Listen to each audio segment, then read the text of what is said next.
रावण के सर 10, आंखें 20, नजर सिर्फ एक महिला पे, सीता जी पे। आजकल के लड़कों के सर 1, आंखें 2 और नजर हर महिला पे। दोस्तों, एक टीचर ने पूछा, बच्चों बताओ 1 किलो लोहा भारी है या 1 किलो कपास? तभी पिंटू बोला, सर लोहा भारी है। टीचर बोले, जब दोनों वस्तुओं का वजन 1 किलो है तो लोहा भारी कैसे हुआ? पिंटू बोला, नहीं सर, लोहा ही भारी है। टीचर ने कहा, अरे तराजू के एक पलड़े पर 1 किलो लोहा रखो और दूसरे पलड़े पर 1 किलो कपास रखो, दोनों पलड़े एक बराबर समांतर में रहेंगे। पिंटू ने फिर से कहा, नहीं सर, लोहा ही भारी है। टीचर ने कहा, अरे गधे, दोनों का भार एक बराबर है। तभी पिंटू बोला, ठीक है सर, आप मुझे 1 किलो कपास फेंक कर मारिए और मैं आपको 1 किलो लोहा फेंक कर मारता हूँ, तब आपको समझ आएगा कि कपास और लोहे में भारी कौन सा है। लोग बुरा ना मानो होली है ये कहकर रंग डालते हैं, दिवाली पर बुरा ना मानो दिवाली है ये कहकर हम उन पे बम डाल सकते हैं क्या? मम्मा देखो, मैं जल्दी उठ गया और ये अब भी सो रही है। मम्मा मैं ब्रश करके नहाने जा रहा हूँ, वो अभी भी सो रही है। मम्मा मैंने स्कूल की यूनिफॉर्म भी डाल ली, वो अभी भी सो रही है। जा तू भी सो जा। क्यों मम्मा? संडे है आज। भारत में लोग हेलमेट नहीं पहनेंगे, लेकिन फोन पर कवर और स्क्रीन गार्ड जरूर लगाएंगे। चाहे अपना सर फूट जाए, लेकिन मोबाइल को कुछ नहीं होना चाहिए।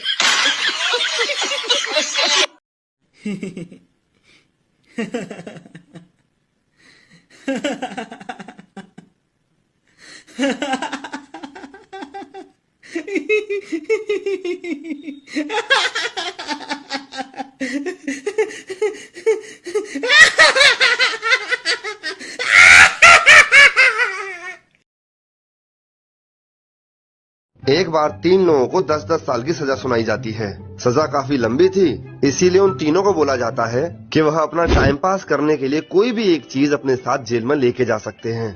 इसीलिए पहला बंदा अपने साथ बहुत सारी बुक्स लेके जाता है, दूसरा बंदा पेंटिंग का सामान लेके जाता है और तीसरा बंदा लेके जाता है बहुत सारी सिगरेट्स। जब उनकी सजा के 10 साल पूरे हो जाते हैं तो जेलर उनसे मिलने आता है और उनसे पूछता है कि वो लोग जेल से बाहर निकलने के बाद क्या करेंगे।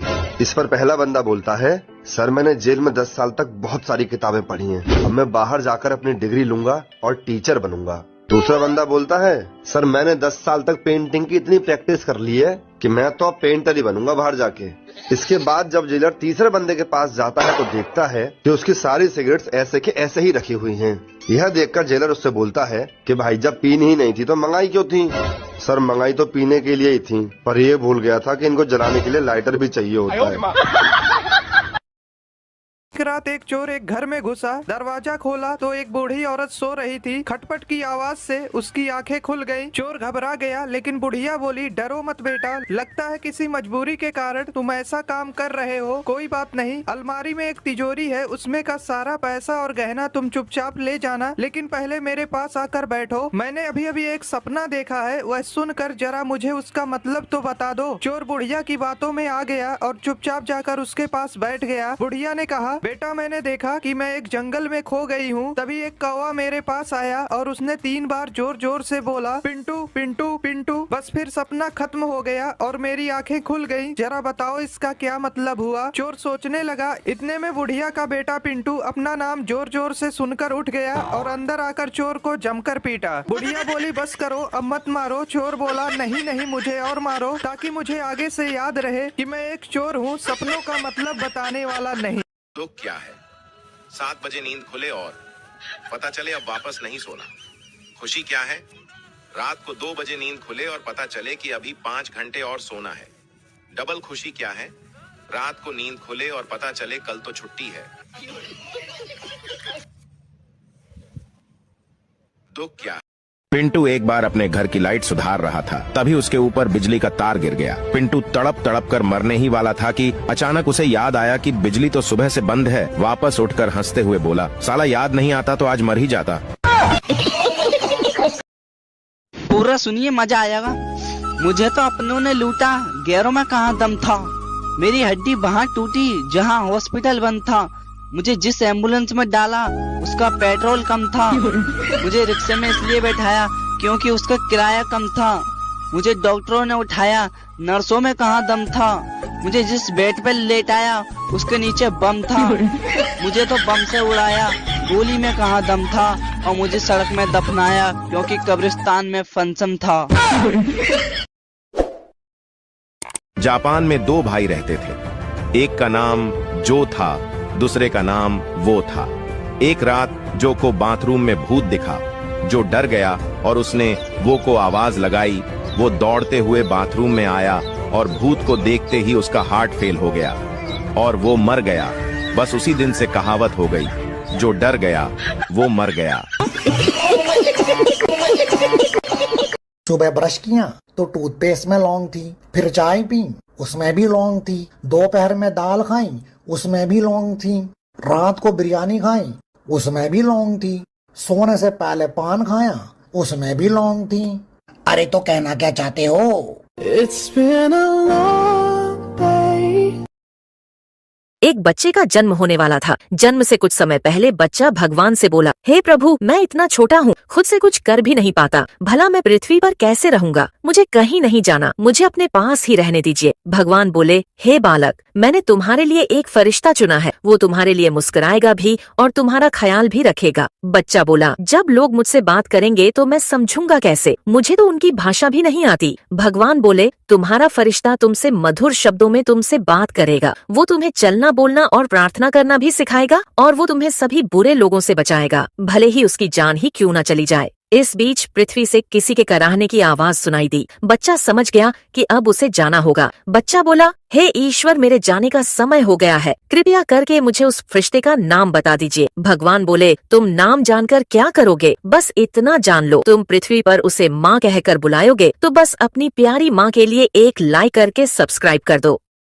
दोस्तों, एक बार एक राजा के राज्य में महामारी फैल गई, चारों ओर लोग मरने लगे। एक रात राजा को एक सपना आया कि हे राजा, तुम्हारी राजधानी के बीचों बीच जो पुराना सूखा कुआं है, अगर अमावस्या की रात को राज्य के हर घर से एक एक बाल्टी दूध उस कुएं में डाल दिया जाए तो अगली ही सुबह ये महामारी समाप्त हो जाएगी। राजा ने अगले दिन पूरे राज्य में यह घोषणा करवा दी कि महामारी से बचने के लिए अमावस्या की रात को हर घर से कुएं में एक एक बाल्टी दूध डालना जरूरी है। अमावस्या की रात जब लोगों को कुएं में दूध डालना था, उसी रात राज्य में रहने वाली एक कंजूस बूढ़ी औरत ने सोचा कि सारे लोग तो कुएं में दूध डालेंगे, अगर मैं एक बाल्टी पानी डाल दूं तो किसी को क्या पता चलेगा। उस कंजूस औरत ने रात में चुपचाप एक बाल्टी पानी कुएं में डाल दिया। अगले दिन जब सुबह हुई तो महामारी समाप्त नहीं हुई। राजा ने जब कुएं के पास जाकर इसका कारण जानना चाहा तो उसने देखा कि सारा कुआं पानी से भरा हुआ है। दरअसल दोस्तों, ऐसा इसलिए हुआ क्योंकि जो विचार उस बूढ़ी औरत के मन में आया था वही विचार सभी लोगों के मन में आ गया और सबने कुएं में दूध की जगह पानी डाला। दोस्तों, बात सिर्फ इतनी सी है कि जब भी कोई ऐसा काम आता है जिसे बहुत सारे लोगों को मिलकर करना होता है तो अक्सर हम अपनी जिम्मेदारियों से यह सोचकर पीछे हट जाते हैं कि कोई न कोई तो कर ही देगा। दोस्तों, 3 लड़के थे, तीनों ने मिलकर एक बॉल खरीदी जिसकी कीमत 30 रुपए थी। तीनों ने 10-10 रुपए मिलाकर 30 रुपए दुकानदार को दिए और वो दुकान से जाने ही वाले थे, तभी दुकानदार को याद आया कि बॉल तो सिर्फ 25 रुपए की है। दुकानदार ईमानदार था, उसने तुरंत अपने नौकर से 5 रुपए लौटाने को कहा। जब नौकर ने 5 रुपए वापस किए तो तीनों लड़कों ने खुश होकर 2 रुपए टिप उस नौकर को दिए और 1-1 रुपए आपस में बांट लिए। कुछ देर बाद एक लड़का कहने लगा कि हमने तो 9-9 रुपए खर्च किए हैं, इसलिए बॉल की कीमत हुई 27 रुपए और फिर 2 रुपए नौकर को टिप दिए, मतलब हुए 29 रुपए, लेकिन हमने तो टोटल 30 रुपए दिए थे, आखिर 1 रुपया कहाँ गया? दोस्तों, अगर आप समझ गए हैं कि 1 रुपया कहाँ गया तो जरूर बताइए और अगर इसका सही जवाब जानना चाहते हैं तो कमेंट बॉक्स में पिन है।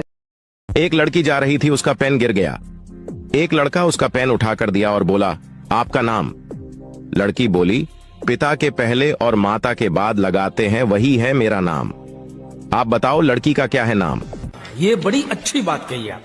एक लड़का एग्जाम हॉल में बैठा था, पेपर बहुत टफ था, वह चीटिंग करना चाहता था लेकिन एग्जामिनर बहुत स्ट्रिक्ट था। थोड़ी देर बाद लड़के ने एग्जामिनर को अपने पास बुलाया और उसके कान में कुछ फुसफुसाया। एग्जामिनर चुपचाप जाकर चेयर पर बैठ गया और वहीं बैठा रहा। सभी छात्रों ने खूब चीटिंग की। एग्जाम खत्म हुआ तो सभी ने बाहर आकर उस लड़के से पूछा, भाई तूने एग्जामिनर को ऐसा क्या बोला कि वो चेयर से उठे ही नहीं? वह लड़का शर्माते हुए कहा, मैंने बोला था सर, पीछे से आपकी पैंट फटी है। लड़की, डॉक्टर साहब मेरा बेटा बाइक से गिर गया। डॉक्टर, मैं हिंदी में अच्छा नहीं हूँ, कृपया मुझे अंग्रेजी में बताओ। लड़की, मेरा लौंडा गिरोंडा हीरो होंडा ब्रोकन हड्डी, कर दे पट्टी। एक अमीर लड़की को स्कूल में गरीब परिवार पर निबंध लिखने को कहा गया। जरा गौर फरमाइए लड़की ने क्या लिखा। एक गरीब परिवार था, पिता गरीब, माँ गरीब, बच्चे गरीब। परिवार में 4 नौकर थे, वो भी गरीब। स्कॉर्पियो कार थी, वो भी टूटी हुई थी। उनका गरीब ड्राइवर बच्चों को उसी टूटी कार में स्कूल छोड़ के आता था। बच्चों के पास पुराने एप्पल आईफोन 8 मोबाइल थे। बच्चे हफ्ते में सिर्फ 3 बार ही ताज होटल में खाना खाते थे, बाकी दिन घर पर ही खाते थे। घर में सिर्फ 2 ही एसी थे और वो भी सेकेंड हैंड। सारा परिवार बड़ी मुश्किल से ऐश कर रहा था।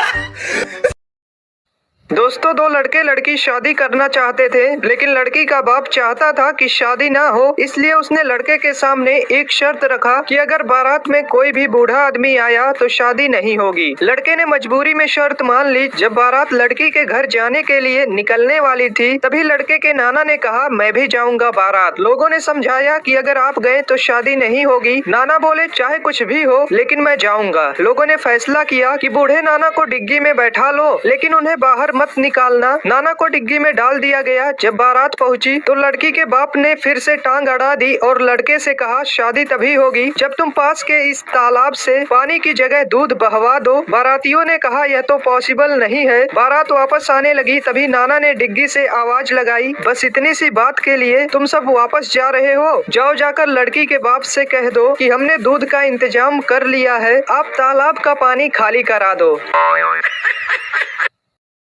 दोस्तों, एक कसाई के घर चूहा, कबूतर, मुर्गा और बकरा रहते थे। एक दिन कसाई चूहा पकड़ने के लिए एक चूहादानी ले आया। जब चूहे को यह बात पता चली तो वह भागा भागा कबूतर के पास गया और बोला, बहन मेरी मदद करो, कसाई चूहादानी लाया है, उस चूहेदानी को कहीं दूर फेंक आओ। कबूतर बोली, चूहेदानी से मुझे क्या खतरा, मैं क्यों फेंकूं? अब चूहा मुर्गे के पास गया। मुर्गा हंसकर बोला, ये तो मेरी समस्या नहीं है, तुझे खतरा है, तू जाकर फेंक। बेचारा चूहा दौड़ते हुए बकरे के पास गया। बकरा बोला, चूहेदानी में मैं थोड़ी फंसने वाला, मैं ऐसा बिल्कुल नहीं करूंगा। निराश होकर चूहा अपने बिल में चला गया। रात को अचानक खट की आवाज आई। कसाई की बीवी को लगा कि चूहा चूहेदानी में फंस गया है। वह चूहेदानी के पास जा रही थी, अचानक उसे सांप ने काट लिया। कसाई अपनी बीवी को वैद्य के पास ले गया। वैद्य बोला, इसे कबूतर का सूप पिलाओगे तो ठीक हो जाएगी। कसाई ने कबूतर का सूप बनाकर अपनी बीवी को पिला दिया। उसकी बीवी ठीक हो गई। कसाई ने अपनी बीवी के ठीक होने की खुशी में मुर्गे को काटा और खा गए। जब पड़ोसी को पता चला कि उनकी पत्नी ठीक हो गई है तो सब पार्टी मांगने घर आए और कसाई ने पार्टी में बकरा बनवा दिया। दोस्तों, यह वही कबूतर, मुर्गा और बकरा थे जो चूहे के मुसीबत के समय में उसका साथ देने के बजाय उसका मजाक उड़ा रहे थे, क्योंकि उन्हें सिर्फ यही लगता था कि यह सिर्फ चूहे की प्रॉब्लम है, ना कि मेरी।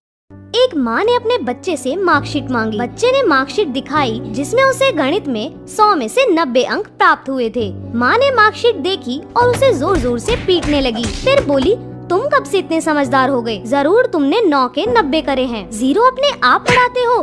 बोल बोल कर बस उसे पीटे ही जा रही थी और बच्चा बेचारा रोए जा रहा था। बच्चा हाथ जोड़ जोड़ कर बोल रहा था कि माँ, मैंने 0 नहीं बढ़ाया, मगर माँ कुछ सुनने के मूड में नहीं थी और उसे बस पीटे ही जा रही थी। 3 साल बाद माँ ने अपने बच्चे से फिर से पूछा कि सच सच बताओ, तुमने 0 बढ़ाया था? बच्चे ने कहा, नहीं माँ, मैंने 0 नहीं बढ़ाया था। माँ ये सुनकर फिर से गुस्सा हो गई और बच्चे को पीट कर चली गई। फिर बच्चा रोते हुए बोला कि दोस्तों, मैंने 0 नहीं बढ़ाया था, मैंने तो 0 के आगे 9 बढ़ाया था। और ये बात दूर खड़ी माँ ने सुन ली और आगे क्या हुआ आप देख ही सकते हैं। अमेरिका में जब कोई बच्चा बाइक से गिरने के बाद घर पहुंचता है तो उसकी माँ सबसे पहले उसे बिठाती है, देन डॉक्टर को कॉल करती है। और जापान में जब कोई बच्चा बाइक से गिर जाता है तो उसकी माँ सबसे पहले उसके फ्रैक्चर चेक करती है और फ्रैक्चर चेक करने के बाद उनपे बैंडेज करती है। और जब मैं बाइक से गिरता हूँ तब माँ, हाँ बेटा, मैं बाइक से गिर गया। क्या?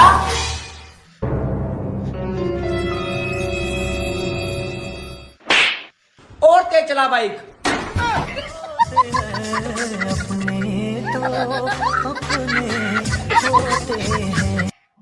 When you study, you pass. And when you pass, you get happy. And when you get happy, you play. And when you play, you get tired. And when you get tired, you get sick. And when you get sick, you die. So don't study.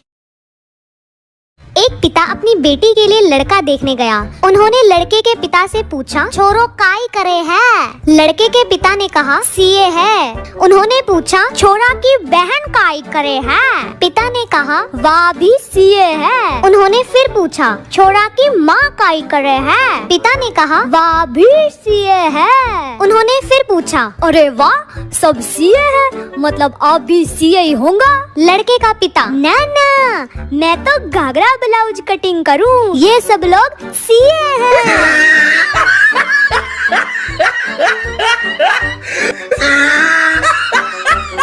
Facebook से थक जाते हैं तो WhatsApp चले जाते हैं, जब WhatsApp से थक जाते हैं तो इंस्टाग्राम पर चले जाते हैं। ओह माय गॉड, इतनी भाग दौड़ भरी जिंदगी। होली पर इतने भी पुराने कपड़े मत पहन लेना कि कोई रंग लगाने की बजाय रोटी देकर चला जाए। इंग्लिश की क्लास में गोलू लेट पहुंचा। English teacher, Golu why are you so late? Golu, madam वो ना। Teacher, Golu speak in English. Golu, madam my car was फसिंग इन कीचड़, नो हिलिंग नो डुलिंग, ओनली भुर्र भुर्र करिंग।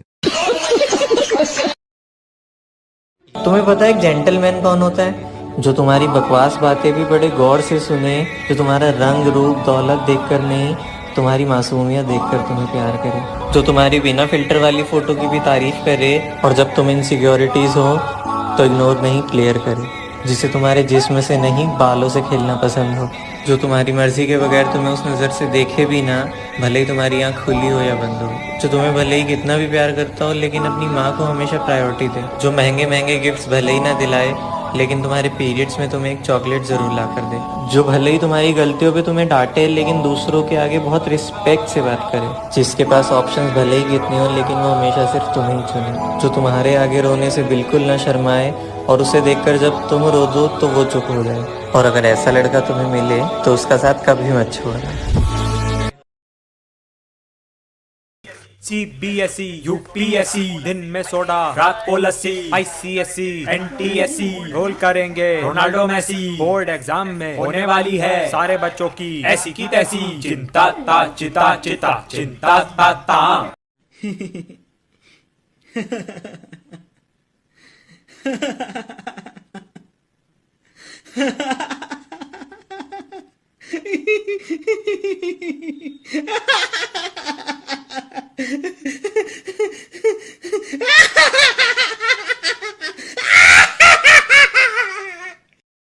एक बूढ़ी औरत 2 लाख रुपए जमा करने बैंक जाती है। मैनेजर ने बुढ़िया से पूछा, इतने पैसे आपके पास कहाँ से आए? बुढ़िया बोली, मैं शर्त लगाती हूँ कि आपको भी शर्त लगानी है। मैनेजर बोला, नहीं। बुढ़िया ने कहा, वैसे भी आप मुझसे शर्त नहीं जीतेंगे। मैनेजर को गुस्सा आया और वह शर्त लगाने के लिए तैयार हो गया। बुढ़िया बोली, शर्त यह है कि कल सुबह 10 बजे मैं आपको 2 थप्पड़ मारूंगी और आपका पूरा शरीर हरा हो जाएगा। अगर ऐसा नहीं हुआ तो मैं आपको 10,000 दूंगी और यदि ऐसा हो गया तो आप मुझे 10,000 रुपए देंगे। मैनेजर सोचा, ऐसा संभव थोड़ी है। उसने शर्त मान ली। अगले दिन बुढ़िया अपने वकील के साथ बैंक पहुंची और शर्त के अनुसार उसने मैनेजर को जोर से 2 थप्पड़ मारे। इतने में वकील दीवार से सिर पीटने लगा। मैनेजर ने बुढ़िया से पूछा, ये आपके वकील को क्या हो गया? बुढ़िया मुस्कुराते हुए बोली, मैंने इससे 20,000 रुपए की शर्त लगाई थी कि आज सुबह ठीक 10 बजे मैं बैंक के मैनेजर को 2 थप्पड़ मारूंगी। सोचा था 2 शादियां करूंगा, एक पीटेगी तो दूसरी बचाएगी। रात को सपना देखा, एक ने पकड़ रखा था, दूसरी पीट रही थी। टीवी कितनी देर तक देखते हो? 3 घंटा। अच्छा, और फेसबुक कितनी देर तक चलाते हो? 2 घंटा। अच्छा, और व्हाट्सएप कितनी देर तक चलाते हो? 5 घंटा। और घर वालों के साथ कितनी देर तक रहते हो? 1 घंटा। अच्छा, और काम क्या करते हो? घंटा। देखो, चाय के ऊपर हमने एक नई कविता सुनी, कहो तो सुनाए तुम्हें? सुनाए? सुनो। एक कप टी तुमने हमें दी, हमने पी। दिवाली में दीपक सब लोग जलाते हैं, लेकिन कितने दीपक जलाने चाहिए कोई नहीं जानता। चलिए 10 सेकंड में समझते हैं। सबसे पहले आती है धनतेरस। धनतेरस के दिन आपको 13 दिए जलाने चाहिए और उसके अगले दिन होती है रूप चौदस और रूप चौदस के दिन आपको 14 दिए जलाने चाहिए। फिर आ जाती है फाइनली अपनी दिवाली। दिवाली के दिन आपको 11 या फिर 21 दिए अपने मेन गेट पर जलाने चाहिए। उसके बाद आप पूरे घर पर कितने भी दिए लगा सकते हो। और फिर गोवर्धन पूजा के दिन 7 दिए और भाई दूज के दिन 5 दिए। ये बात सबको पता होनी चाहिए, इसलिए सबके साथ शेयर करना। एक तरफ पूरा प्लेबॉय समाज डरा हुआ है तो दूसरी तरफ धोखा खाया पूरा एक्स समाज खुशी मना रहा है। तो एक कहानी है मुजफ्फरनगर की, जब एक लड़का और एक लड़की रिलेशनशिप में आते हैं। जिंदगी में खुशी के पल पिरोकर एक दूसरे के दिन हसीन बनाते हैं। भरोसा एक ऐसी चीज है जिसका कोई सर्टिफिकेट नहीं होता, इसलिए विश्वास करके एक दूसरे को गले लगाते हैं। पर एक दिन खिड़की से एक परिंदा एक आगाज लेकर आता है, जिसे पढ़कर उस लड़की का दिल एकदम टूट जाता है। खुदगर्जी की चिट्ठी पढ़ती है जिसमें लिखा होता है कि मेरे घर वालों ने मेरी शादी कहीं और तय कर दी। पर वो कहती है कि सुनो, हम मना लेंगे, तुम्हारे घर वाले ही तो है, समझा देंगे। पर लड़का कुछ बहाने बनाने के बाद साफ मना कर देता है। तो लड़की सवाल करती है, ये बात तुम्हें तब याद नहीं आई जब तुम मेरा जिस्म नोच रहे थे? तो लड़का गुस्सा होकर कह देता है कि देखो, इसमें दोनों की मंजूरी थी। पर लड़की कहती है कि मंजूरी इसलिए थी क्योंकि तुम मुझसे शादी करने वाले थे। लाखों बार ना सुनने के बाद लड़की एक प्लान बनाती है और उसे मिलने बुलाती है और दोनों मिलकर ये डिसाइड करते हैं कि एक आखिरी बार हम बिस्तर होंगे। और रूम में पहुंचने के बाद जब उनके बीच ये सब शुरू होता है तो लड़की नीचे जाकर उसका काट देती है। उसने सही किया या गलत ये कमेंट्स में जरूर बताना। बाकी भेज दो अपने सभी प्लेबॉय दोस्तों को ये वीडियो। गरीब लोग काला दिल भेजे और अमीर लोग लाल दिल भेजे। जल्दी जल्दी भेजो। गाइस YouTube पर वीडियो डालते रहो, एक दिन वायरल हो जाएगी। क्या ये बात सच है? हाँ, तो ये बात बिल्कुल सच है। एक दिन आपकी मेहनत आपकी किस्मत को हर्रा कर रख देगी और उस दिन आप इस स्ट्रगल को याद कर कर रोने लगोगे। तो यार लगे रहो और हो सके तो मुझे भी थोड़ा सपोर्ट दिखा देना यार। वक्त बदल। भारत पाकिस्तान के बीच जो लड़ाई हुई उसमें कुछ भी अच्छा नहीं हुआ, लेकिन एक चीज जो अच्छी हुई वो ये हुई कि हमें पता चल गया हमारे देश के लिए कौन कौन वफादार है। इस 6 दिन की लड़ाई में भारत के हर नागरिक ने इंडियन आर्मी का बहुत साथ दिया। पर एक सेक्शन और था ऐसा जिसने पूरे भारतीयों का साथ दिया, वो थे हमारे इन्फ्लुएंसर्स। हाँ, इस लड़ाई में हमारी इंडियन मीडिया ने काफी झूठी खबरें फैलाई, लेकिन अगर हमारे इन्फ्लुएंसर्स नहीं होते तो हम भी पाकिस्तान की तरह झूठी बातों में उलझ कर रह जाते। लोगों ने मीडिया से ज्यादा वीडियो क्रिएटर्स की सुनी। लिटरली पाकिस्तानी एक्टर्स हारने के बाद भी विक्ट्री परेड निकाल रहे, पर हमारे एक्टर्स तो सारे चुप रहे और कुछ इन्फ्लुएंसर्स भी चुप रहे ताकि उनकी ऑडियंस न चली जाए। पर जो बोले उन्होंने हमें एक हौसला दिया और ऐसे वक्त में हिंदू मुस्लिम करने से रोका। एक नया फोन लेकर उसकी अनबॉक्सिंग वीडियो बना देना, चाची को साड़ी दिला देना या फिर वीडियो कॉल पे एक दूसरे को गाली दे देना। अगर तुम्हारी नजर में कंटेंट इसे कहते हैं तो जाकर प्यार से फॉलो करो। पर चलो आओ थैंक्स बोलते हैं उन लोगों को जिन्होंने ऐसे वक्त में हमारे देश का साथ दिया। कमेंट्स में उस इन्फ्लुएंसर को, उस वीडियो क्रिएटर को टैग जरूर करना जिसने आपको सबसे ज्यादा होगी, जिसकी वीडियो आपने सबसे पहले देखी और जिसने आपको सही इन्फॉर्मेशन दी। भेज दो सबको ये वीडियो।